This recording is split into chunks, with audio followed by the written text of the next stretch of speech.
The alarm blared through the USS Horizon, jolting Lieutenant Noah Carter from his sleep. He rubbed his eyes and quickly pulled on his uniform. The overhead speaker crackled. "All medical personnel report to the bridge immediately," said the calm voice of Captain Lisa Wright. Noah grabbed his medical kit and hurried through the narrow corridors. Something unusual was happening. The Horizon was an exploration vessel, tasked with mapping the outer reaches of the Arcturus sector. They rarely encountered emergencies out here. When he arrived on the bridge, Captain Wright was standing in front of the main screen. It showed a damaged ship drifting in space, its hull cracked open in several places. "We picked up a distress signal 30 minutes ago," she said. "The ship appears to be LoveHFY." Noah felt a chill run down his spine. The LoveHFY were an advanced alien species known for their technological achievements and their intense distrust of humans.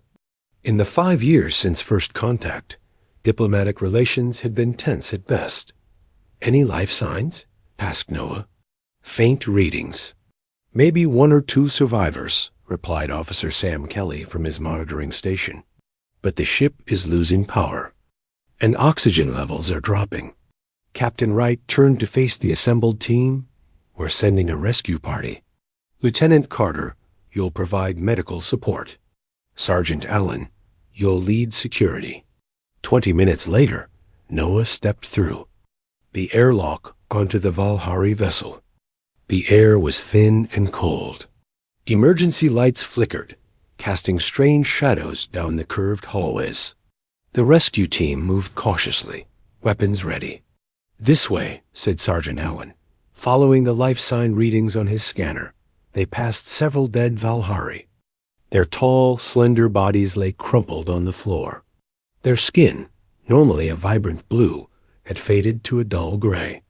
Noah had only seen LoveHFY in videos during his xenobiology training. Seeing them in person, even dead, was both fascinating and heartbreaking. The central chamber of the ship was in ruins. Control panels sparked and smoked. More dead LoveHFY were scattered around, some still in their seats as if death had come too quickly for them to react. "I'm getting a reading from that side chamber," said Allen, pointing to a door that was partially jammed. With effort, they forced the door open. Inside, they found a small room that appeared to be some kind of sleeping quarters. A single LoveHFY lay on the floor beside an overturned bed platform. Unlike the others, this one was still breathing. Noah rushed forward and knelt beside the alien. It was a female, her features more delicate than the males they had passed. Dark blue blood seeped from wounds on her head and torso. One of her arms was bent at an unnatural angle.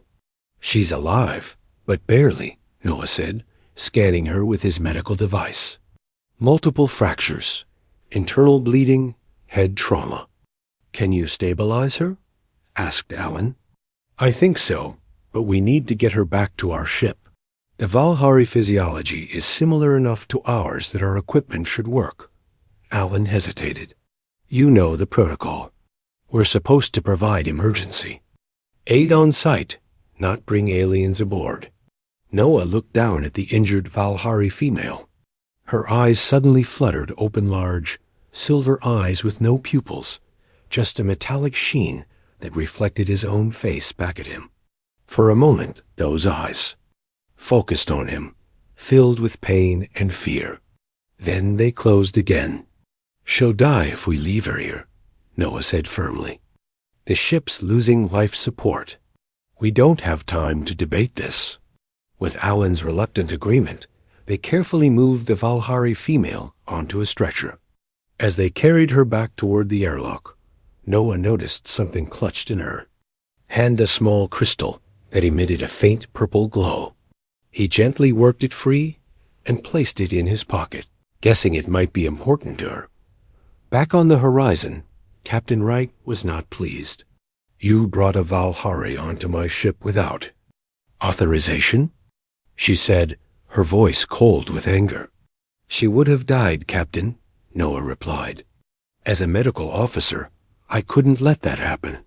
The LoveHFY government will consider this an intrusion at best, an act of aggression at worst. With respect, Captain, the LoveHFY government can hardly object to us saving one of their people. Right side. Get her stabilized. Then we'll figure out how to explain this to both our superiors and hers. In the medical bay, Noah worked tirelessly to treat the LoveHFY female's injuries. Her anatomy was similar to a human's, but with significant differences. Her bones were denser, her blood carried different oxygen compounds, and her nervous system was more complex.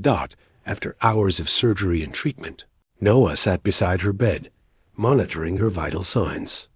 According to his scans, she should recover physically, but he worried about the psychological trauma she might have experienced. Her silver eyes opened suddenly, startling him. She jerked upright, then cried out in pain. "Easy," Noah said softly.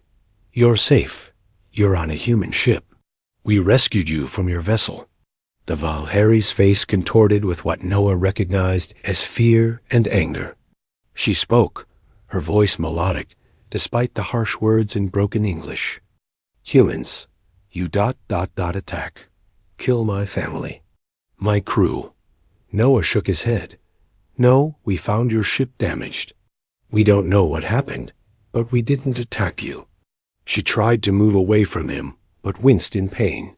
Lies. Humans always lies. "I'm Noah," he said, choosing to ignore her accusation. "I'm a doctor. A healer. What's your name?" She stared at him silently for a long moment, as if deciding whether to answer. Finally, she spoke one word. "Ilara." Noah smiled gently. "Ilara, that's beautiful." She turned her face away from him. "Where crystal? My family crystal?" Noah remembered the object he had taken from her hand.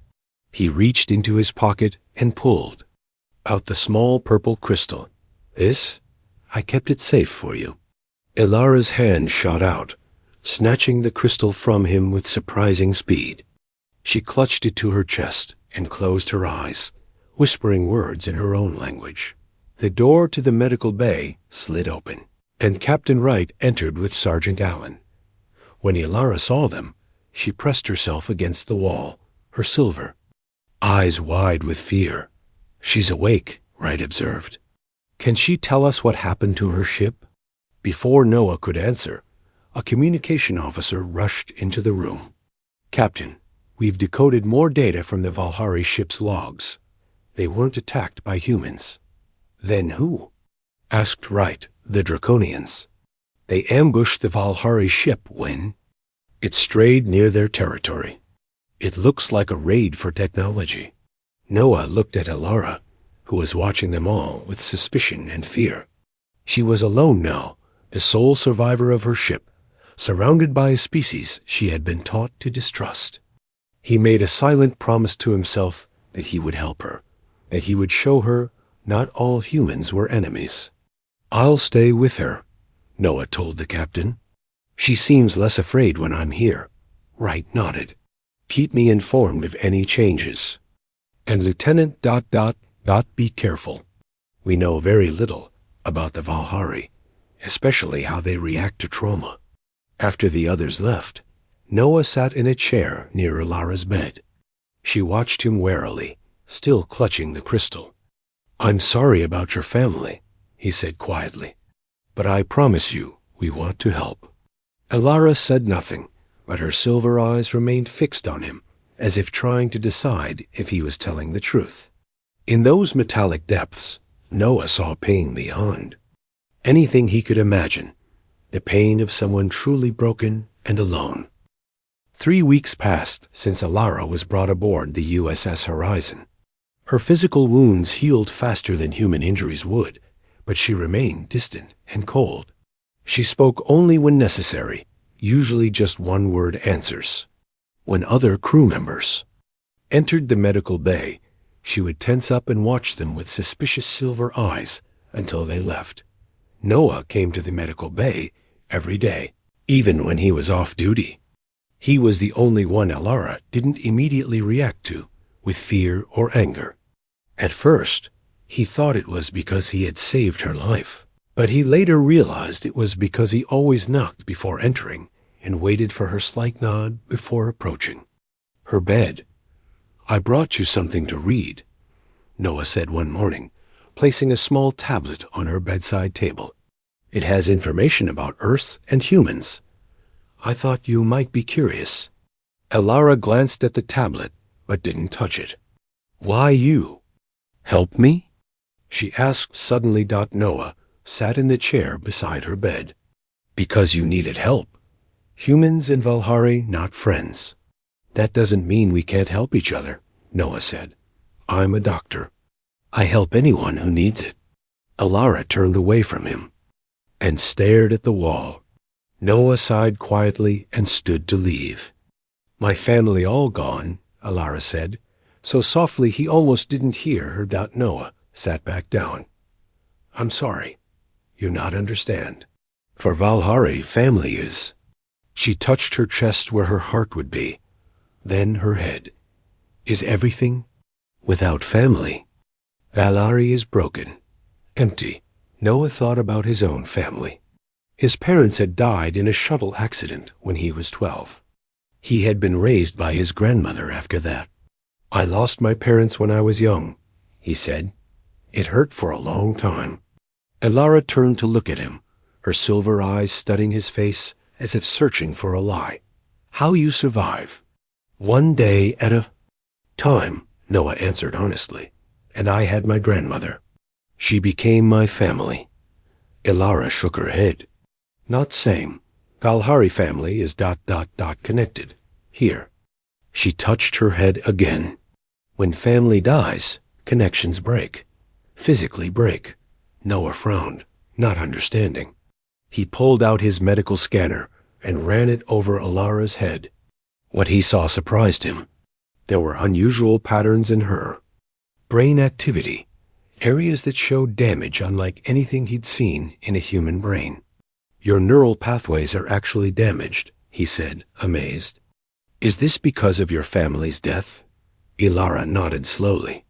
"Valhari feel family always. When they die, feeling tears." Inside, Noah spent the next few days researching everything available about Valhari physiology and culture. There wasn't much in the ship's database, but what he found confirmed what Elara had told him. Valhari formed deep neurological bonds with their family groups. When those bonds were severed by death, it caused actual physical trauma to their brains. He brought his findings to Captain Wright. "She's not just emotionally traumatized," Noah explained. "She's physically damaged by the loss of her family. It's like part of her brain has been torn out." Wright frowned. "Can it heal? I don't know. There's very little information about Valhari neural recovery, but I think having something familiar might help." The next day, Noah brought a small plant to Elara's room, which had been moved from the medical bay to a guest quarter. "This is from the ship's arboretum," he explained.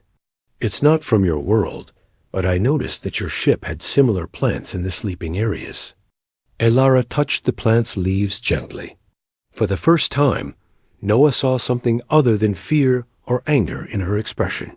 "Reminds of home," she said quietly. Each day after that, Noah brought something new music he thought she might find calming. Foods that the computer suggested might be compatible with her biology.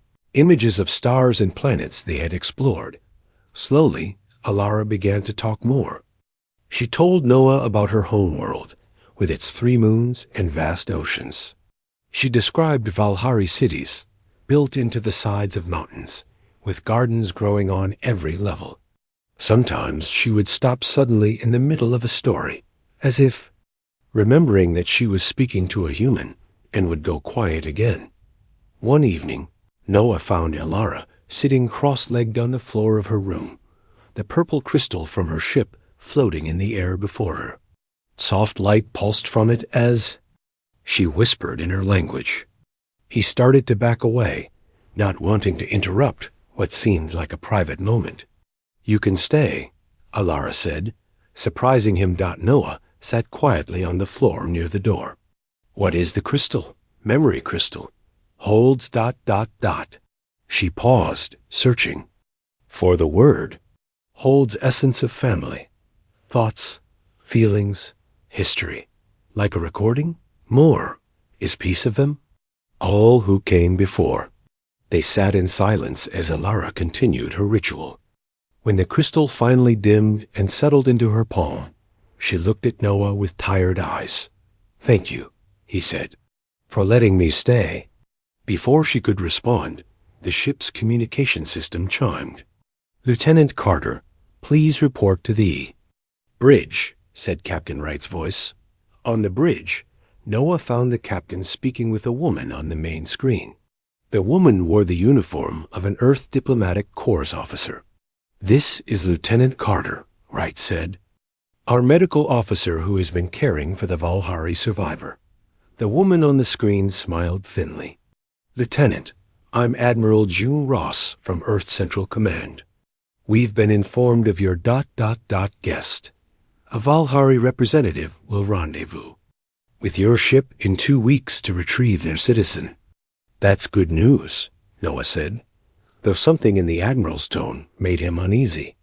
"Until then," Ross continued, "we expect full cooperation in gathering valuable information. The LoveHFY have been reluctant to share their advanced technology. This is an opportunity to gain insight into their capabilities." Noah frowned. "She's a patient, not a source of intelligence." Ross's smile disappeared. "She's a member of a species that has refused alliance with Earth. Her ship contained technology. We need to understand. Your duty is clear, Lieutenant." After the call ended, Noah turned to Captain Wright. "We can't use her like that." "We have our orders," Wright said, though she looked uncomfortable. "Just keep her comfortable and cooperative."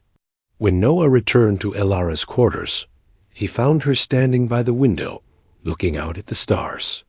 "They want LoveHFY secrets," she said without turning. "Want to study me?" Noah was startled.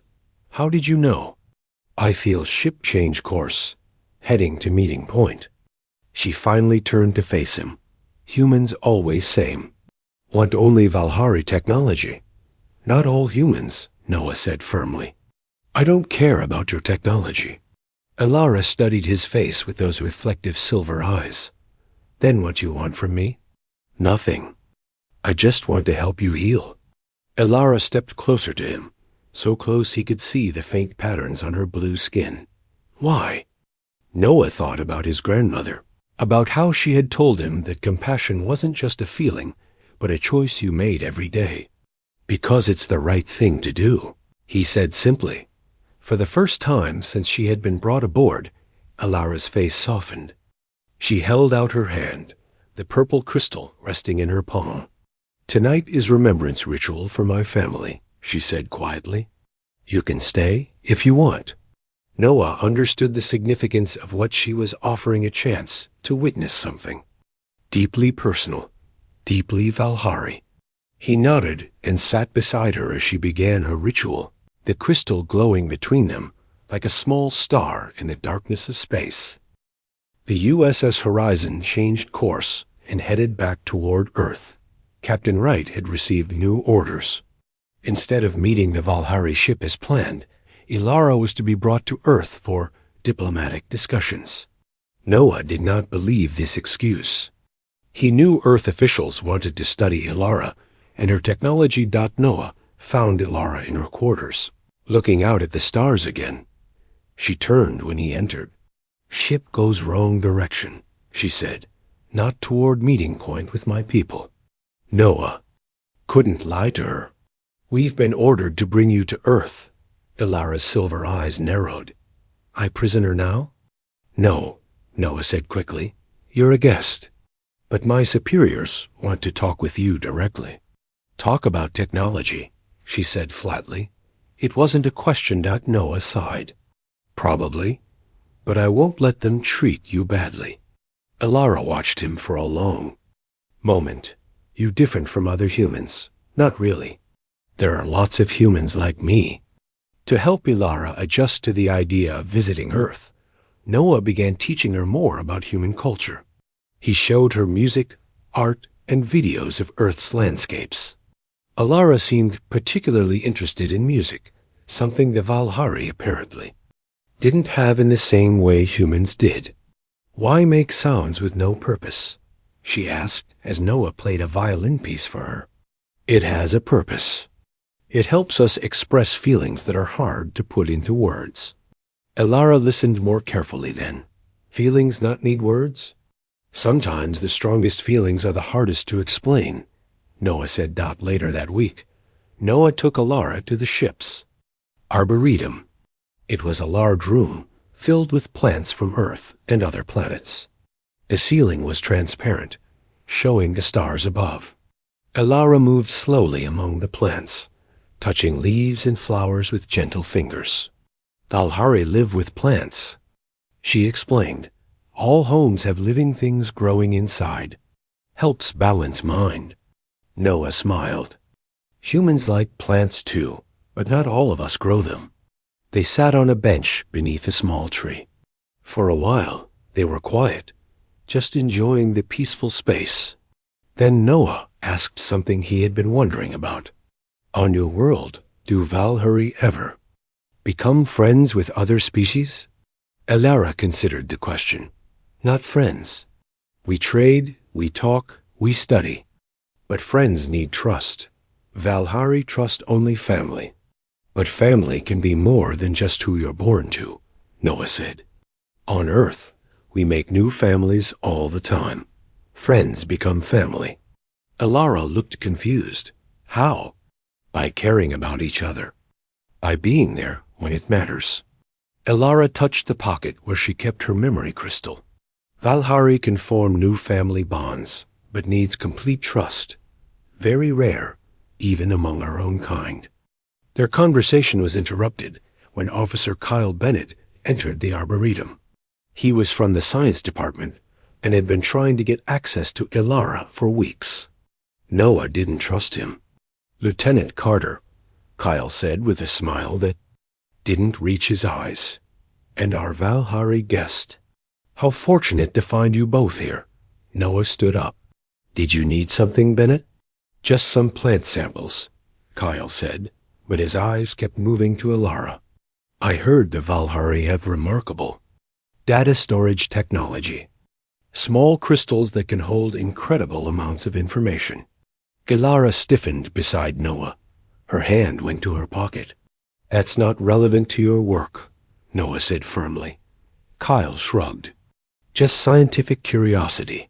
Perhaps our guest would be willing to show her crystal for science?" Before Noah could respond, Kyle stepped forward and reached toward Ilara's pocket. It happened very fast. Ilara moved with surprising speed, grabbing Kyle's wrist. A look of pain crossed Kyle's face, and he fell to his knees. "Ilara, stop!" Noah shouted. "ELAR," a released Kyle, who gasped and clutched his wrist. There were blue marks on his skin where she had touched him.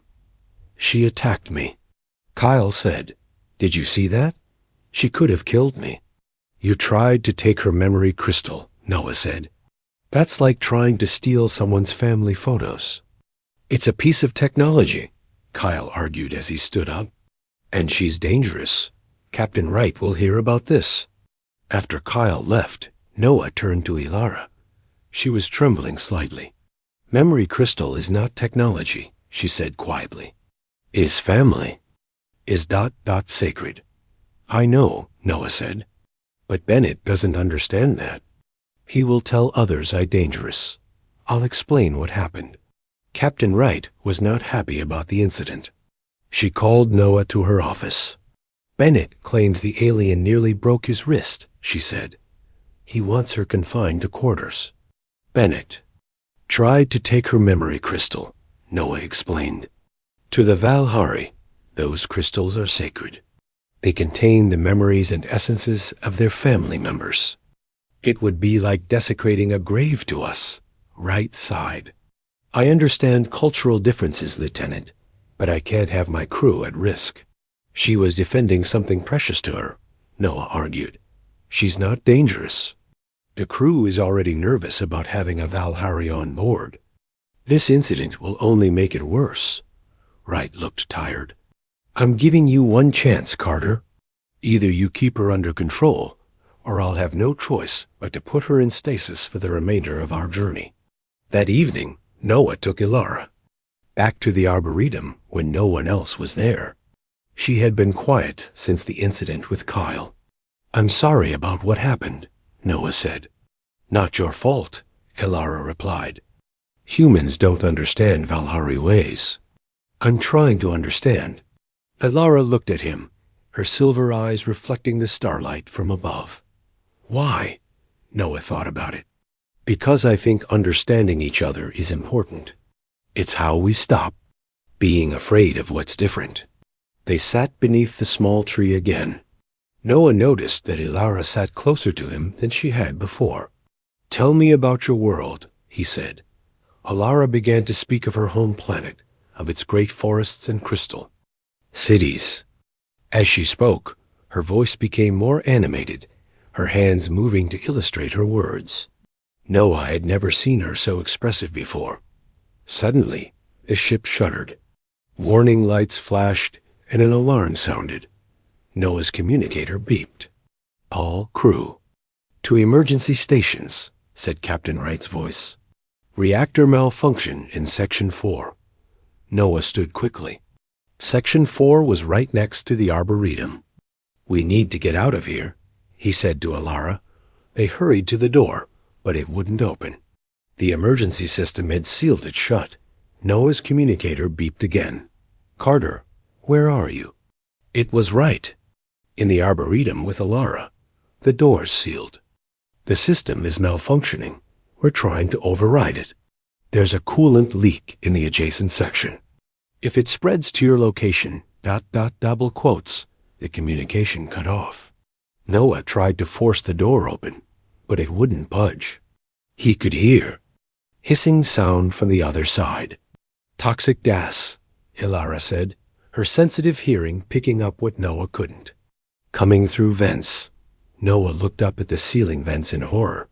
If coolant gas reached them, they would both die. Ilara moved to the control panel by the door. Her fingers moved quickly over the buttons. What are you doing? Noah asked. Valhari technology similar, she said, concentrating. Can override system?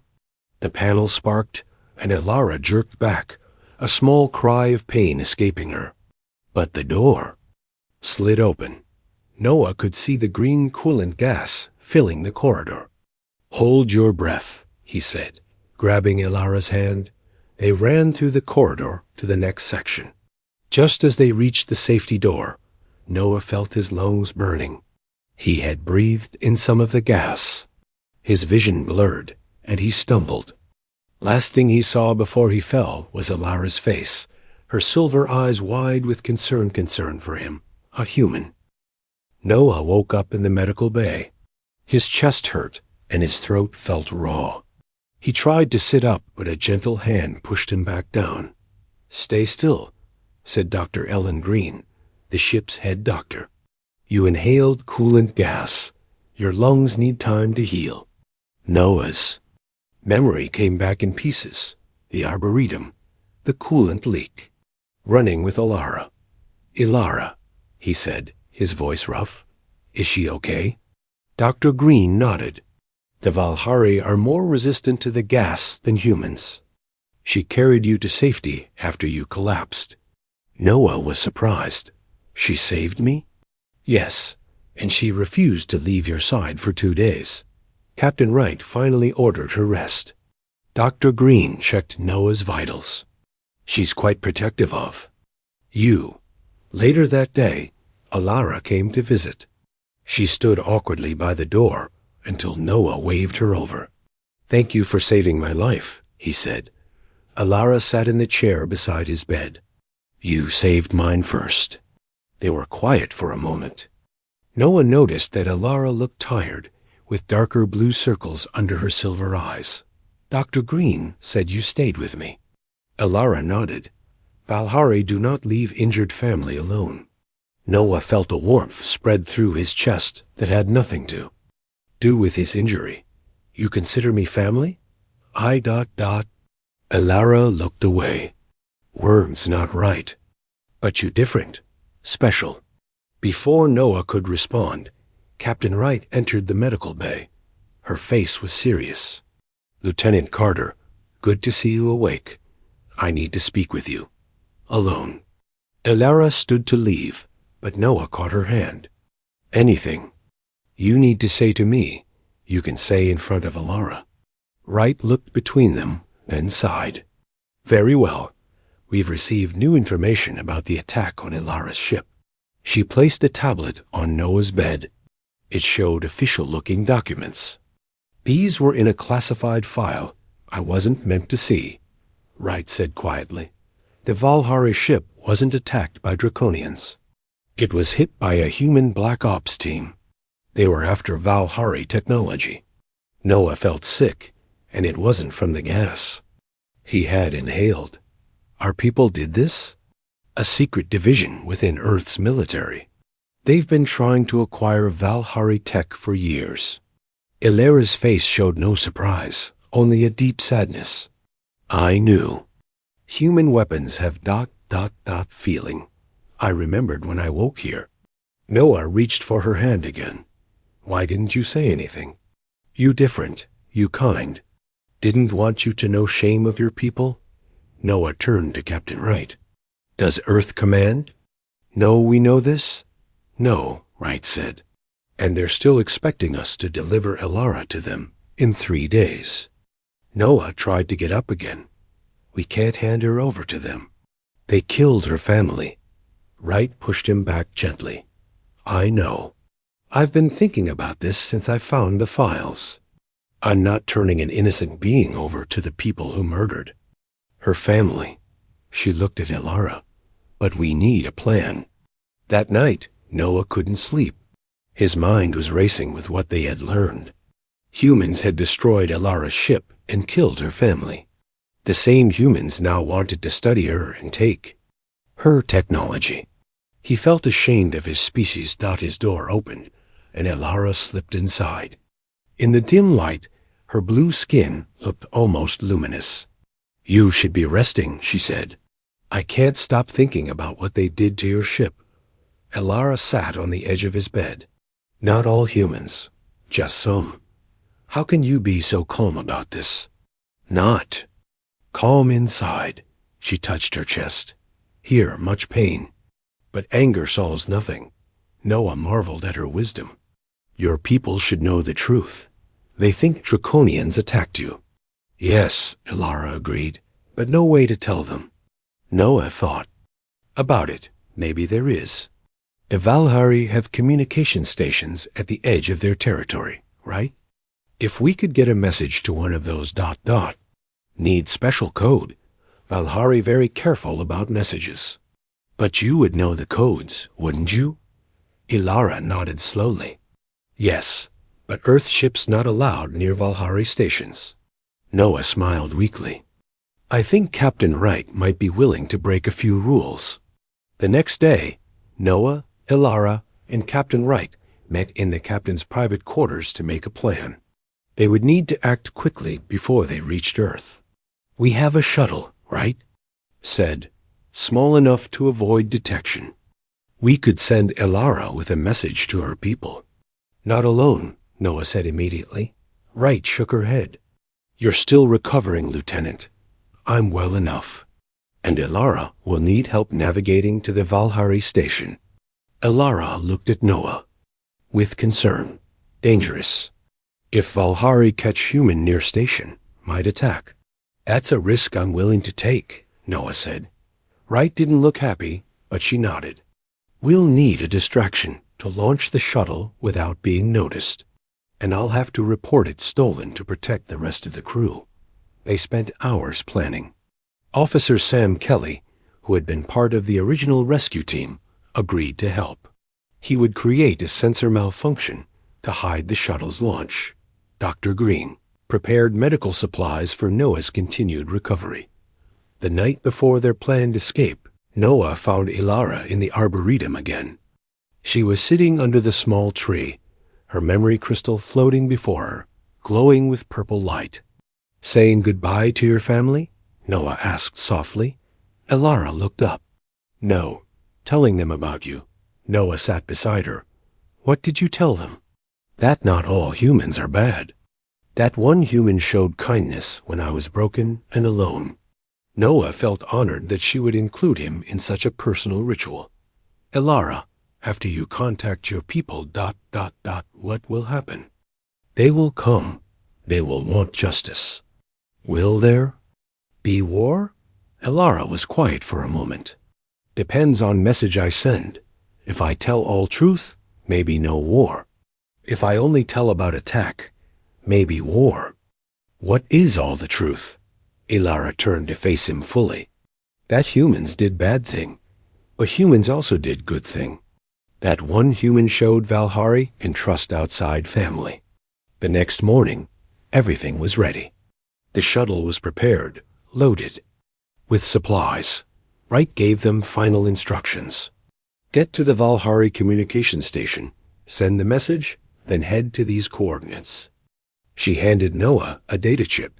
"It's a neutral trading post. You should be safe there until I can contact you." Alarms suddenly blared throughout the ship. Wright's communicator beeped. "Captain, we have unauthorized access to the shuttle bay," said a security officer's voice.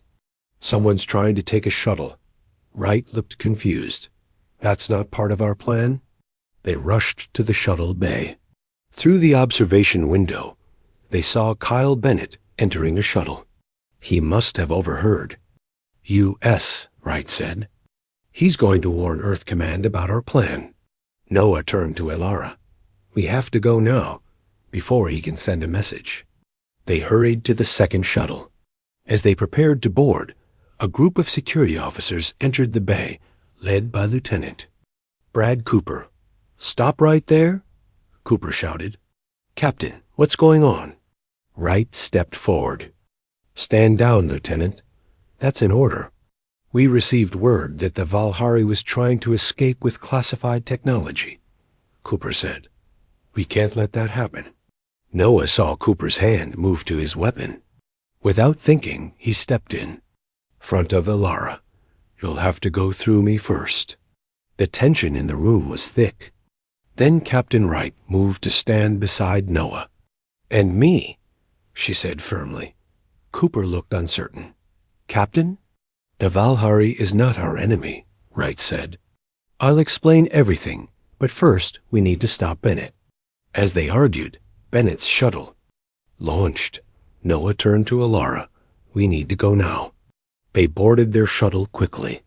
As Noah prepared for launch, he saw Wright holding off the security team. She caught his eye and nodded once. The shuttle bay doors opened, and they shot out into space. Noah saw Bennett's shuttle ahead of them. "Can you fly?" he asked Ilara. "Yes." "Take the controls. I need to stop Bennett from sending that message." As Ilara took over flying, Noah moved to the weapons console. He had never fired on another human ship before. He targeted Bennett's communication array, hoping to disable it without harming the shuttle. He fired. The shot hit its mark. Bennett's shuttle spun briefly, then stabilized, but its communications were down. "Got it," Noah said with relief. Suddenly, pain shot through his chest. The coolant gas had damaged his lungs more than he thought. He gasped and fell to his knees. "Noah!" Ilara cried, setting the shuttle to autopilot and rushing to his side. His vision blurred, and he felt himself falling. The last thing he was aware of was Ilara lifting him in her strong arms, and her voice saying his name over and over. Noah floated in darkness. He could hear Ilara's voice, but it seemed far away. His chest burned with each breath. He was dying, he realized. The damage to his lungs was too severe. Then he felt something cool touch his forehead. A soft purple. Light filled the darkness. Ilara was speaking in her language. the words musical and strange. The burning in his chest began to fade. When Noah opened his eyes, he saw Elara leaning over him. Her silver eyes were inches from his face. Her hands were pressed against his chest, and between them glowed her memory crystal. "What are you doing?" He whispered. "Healing bond," she said, her voice strained. "Forbiddens to use with non-Valhari, but you die otherwise." Noah felt energy flowing from the crystal into his body. With each pulse, his breathing became easier. But Elara looked weaker, her blue skin paling. "Stop," he said. "It's hurting you. Must complete. Bond once started cannot break." The purple light grew brighter and suddenly flashed. Noah gasped as new sensations flooded his mind. He could feel Elara's emotions, her fear, her determination, her care for him. It was overwhelming. The light faded. Elara slumped beside him, exhausted but still conscious. "What did you do?" Noah asked, sitting up. His lungs felt completely healed. "Created empathic bond," Elara explained weakly. "Among Valhari, only done with family. Connects minds. Shares strength." Noah realized he could sense her fatigue. "I can feel what you're feeling," Elara nodded. "Will always feel. Bond is permanent." "Why would you do this? Break your laws for me?" Elara looked at him with tired silver eyes. "You stayed when I broken. And alone. You showed kindness when others showed fear. You." She paused, searching for the right word. "You taught me humans can be trusted, can be loved." Before Noah could respond, the shuttle's alert system beeped. A ship was approaching. Noah moved to the controls and checked the scanner. "It's a Valhari vessel," he said. Elara joined him, moving slowly. They received my emergency signal. The Valhari ship was much larger than their shuttle. It surrounded them with a blue energy field and pulled them into a docking bay. Noah felt Elara's mix of relief and anxiety through their new bond. "What will they do to me?" he asked. "Not know. Human never bonded with Valhari before." When the shuttle door opened, 4 tall Valhari warriors stood waiting, weapons ready. Their silver eyes widened at the sight of Noah. They spoke rapidly to Elara in their language. Noah couldn't understand the words, but through the bond, he felt Elara's response, protective, defensive of him. She stood between Noah and the warriors. One of the warriors stepped forward. He wore elaborate armor and seemed to be the leader. He spoke in broken English. "Human not welcome. Why bring here?" "He saved me," Elara said firmly. "He helped me escape humans who destroyed our ship." The leader looked skeptical. "Humans attack our ship?" "Yes, but not all humans bad. This one good. He is." She hesitated, then touched her head. "He is family bond now." The warriors reacted with shock. The leader stared at Noah with disbelief. "Impossible. Valhari bond only with Valhari." Elara took Noah's hand. Through their bond, he felt her drawing strength from him. "See for yourself," she said. The leader approached and placed his hand on Elara's forehead. His silver eyes widened. "Truth," he said, sounding stunned. "You bonded with human." He turned to Noah, studying him with new interest. "First human to enter Valhari space. First human to bond with Valhari. You different." Over the next few days, Noah stayed in a guest quarter on the Valhari ship. It was strange and beautiful, with living plants growing from the walls and soft lights that responded to emotions. Through his bond with Elara, he learned more about her people than any human ever had. Elara visited him often, bringing food and teaching him basic words in her language. Each time they were together, their bond grew stronger. Noah began to feel Elara's emotions even when she wasn't in the room. One evening, she brought him to the ship's observation deck. Through a large crystal window, he could see a beautiful blue-green planet with 3 small moons. My home, Alara said. We arrive tomorrow. It's beautiful, Noah said. Council wants meet you. First human visit LoveHFY world. Noah felt nervous. What will they do with me? Not know. But I protect you. Alara took his hand.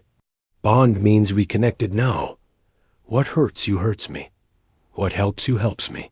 Noah understood then why the bond was so sacred to the LoveHFY. It wasn't just sharing emotions. It was sharing life itself. The council will want to know about the humans who attacked your ship, he said. Alara nodded. Yes, some want war with humans. What will you tell them? Truth. Some humans bad, some good, like all people. She looked at him with her silver eyes. We'll tell them human saved me when I'm broken. We'll tell them human can love like LoveHFY can love. The next day, their ship descended to the LoveHFY planet. From the window, Noah saw vast forests and cities, built into mountains, just as Alara had described. It was more beautiful than he had imagined. A group of important-looking LoveHFY met them at the landing area. They wore elaborate robes and carried staff-like devices. They stared at Noah with a mixture of curiosity and suspicion. Alara stood beside him, her hand firmly in his. Through their bond, he felt her resolve. One of the council members spoke to Alara in their language. She responded confidently, occasionally gesturing to Noah. He couldn't understand the words, but he could feel her emotions: pride, determination, and something deeper. Finally, the council member addressed Noah in careful English. Human Noah, Alara tells us you saved her when all her family died. Says you showed kindness when she was alone. Noah nodded. I did what anyone should do. Not what your kind did to her ship, the council member said harshly. Those humans don't represent all of us, Noah said. Just as I'm sure not all LoveHFY are the same. This seemed to surprise the council. They spoke among themselves for a moment. Alara has requested you stay on LoveHFY world, the council member finally said. First, human to live among us. Will teach us about humans. We teach you about LoveHFY. Noah looked at Alara in surprise. Through their bond, he felt her hope and fear that he would stay. Fear that he would want to return to his own kind. I would be honored, Noah said. Later, Alara took Noah to a hillside overlooking one of the LoveHFY cities. The 3 moons were rising, casting multiple shadows across the landscape. Your people agreed very quickly to let me stay, Noah said. Bond changed everything, Alara explained. LoveHFY believe bond cannot form without true connection. If I bonded with you, means you worthy. Noah smiled. And what does the bond tell you about how I feel right now? Alara's silver eyes met his. Happy, peaceful. She paused. Loving. I never thought I'd find family so far from Earth, Noah said. But that's what you are to me now. Alara placed her hand over his heart. When I found broken and alone, thought never feel whole again. You stayed. You showed patience. You taught me trust. You taught me love. As the moons rose higher, casting their light over the alien landscape, Noah realized that he had found something rare and precious, a connection that transcended species, distance, and difference. Through understanding and compassion, he had helped heal Alara's broken spirit, and in return, she had given him a new family and a new world to explore. The bond between them pulsed with shared emotions, hope, wonder, and love, bridging the gap between human and LoveHFY, proving that even across the stars, the capacity to care for another could overcome any difference.